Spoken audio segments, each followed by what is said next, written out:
আসসালামু আলাইকুম দর্শক, স্বাগত জানাচ্ছি রয়্যাল বাংলা টিভির সংবাদে। শুরুতেই দেখবেন বিস্তারিত সংবাদ। দেশের অর্থনীতিতে সম্ভাবনাময় শিল্প হিসেবে চায়না দুয়ারি জাল উৎপাদন কারখানা গুরুত্বপূর্ণ ভূমিকা রাখছে। একসময় এই জাল চীন থেকে আমদানি করা হলেও বর্তমানে দেশীয় কারিগরি দক্ষতায় দেশের বিভিন্ন কারখানায় উৎপাদন হচ্ছে, যার মাধ্যমে সৃষ্টি হয়েছে বহু মানুষের কর্মসংস্থান। ২০২২ সালে মৎস্য অধিদপ্তর চায়না দুয়ারি জালকে অবৈধ উল্লেখ করে বিভিন্ন কারখানায় অভিযান পরিচালনা করলে উৎপাদন কার্যক্রম ব্যাহত হয়। পরে কয়েকজন কারখানা মালিক বিষয়টি নিয়ে উচ্চ আদালতে রিট আবেদন করেন। পরবর্তীতে উচ্চ আদালত প্রচলিত আইন ও বিধি অনুসরণ করে জাল উৎপাদন এবং কারখানা পরিচালনার সুযোগ দেন। এই বিষয়ে নিজের বক্তব্য তুলে ধরেছেন সফল ব্যবসায়ী মোহাম্মদ আরিফ। তিনি বলেন, আইন মেনে উৎপাদন অব্যাহত থাকলে এই শিল্প দেশের অর্থনীতি ও কর্মসংস্থানে আরও ইতিবাচক অবদান রাখতে সক্ষম হবে। আমাদের এই জালগুলি আসলে আমরা যে সরকারের যে বিধিনিষেধ আছে, এই বিধিনিষেধ মেনে আমরা কাজ করতেছি। ২০২২ সালের মধ্যে এখানে মৎস্য অধিদপ্তর এসে একটা তারা কারখানা ভিজিট করে এবং কারখানার মধ্যে কিছু অভিযান পরিচালনা করে।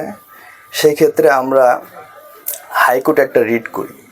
তো হাইকোর্টের পক্ষ থেকে আমাদেরকে একটা নিয়ম বিধি ধরিয়ে দেয়।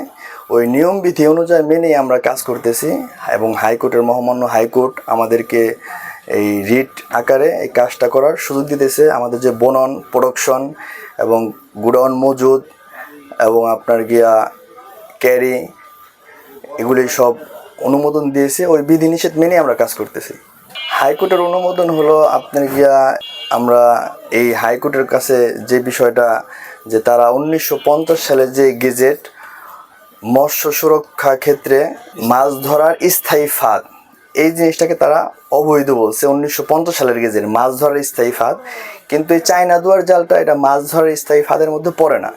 এটা হলো আপনার স্থায়ী ফাঁদ বলে পানির নিচ থেকে পানির উপর পর্যন্ত যেটাকে বাদ দেওয়া হয় এবং স্থায়ীভাবে যে বাদটা থাকে ওটাকে বলা হয় মাছ ধরার স্থায়ী ফাঁদ, যেটা অবৈধ। এই পাশের মাছগুলি এই পাশে যাইতে পারে না, এই পাশের মাছগুলি এই পাশে যায় না, মাছগুলি আটকা পড়ে যায়। কিন্তু আমাদের চায়না দুয়ারটা এটা হলো আগে যে বাঁশের একটা দুয়ার বানাইতো, ছোট ছোট সময় আমরা দেখতাম বাঁশের যে দুয়ারটা বানাইতো, বাঁশের দুয়ারটা মাছ মারতো। ওই প্রযুক্তি উন্নতি হয়েছে, এটা চায়নারা এটা বানাইছে যে বাঁশের এটা 6 মাসের মধ্যে 2 মাসের মধ্যে ভেঙে যায়।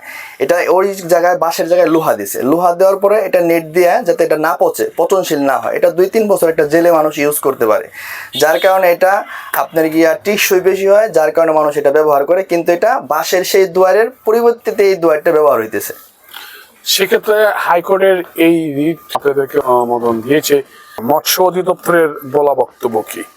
এই হাইকোর্টের অনুমোদন যে আমাদেরকে দিছে, আমরা এই হাইকোর্টের অনুমোদন নিয়ে চলতেছি। আমাদের যদি কখনো গাড়ি ধরে বা আমাদের কারখানা, এই হাইকোর্টের পক্ষ থেকে আমাদের দোহার থানা এবং নবগঞ্জ থানা, কেরানীগঞ্জ থানা সব জায়গায় পেপারগুলি হাইকোর্টের মাধ্যমে আইসা পড়ছে। তারা আমাদের এখন কোনো ডিস্টার্ব করতেছে না, আমাদের এখানে কোনো ঝামেলা করে না। হাইকোর্টের এই অনুমোদনটা কোনো বাধা সৃষ্টি করছে কিনা সংশ্লিষ্ট যারা রয়েছেন মৎস্য অধিদপ্তরের? হাইকোর্টের আমাদেরকে রিটটা দিছে, এক্ষেত্রে ভালো মন্দ তো সবাই আছে। কিছু মৎস্য এবং কিছু কোস্টগার্ড যারা ভালো মানুষ, তারা আমাদের হাইকোর্টের এই পেপারে দেখে হাইকোর্টকে সম্মান দেখিয়ে হাইকোর্টের এই আদেশ মেনে আমাদের মাল অনেকবার ধরছে।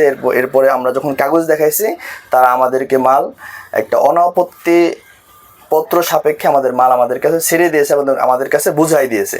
আবার এর মধ্যে কিছু আছে মৎস্য এবং কোস্টগার্ড যারা এই মালগুলি ধরার পরে আবার এই মালগুলি তারা বিক্রিও করে, এরকম প্রুফ এবং এরকম প্রমাণ আমাদের কাছে আছে।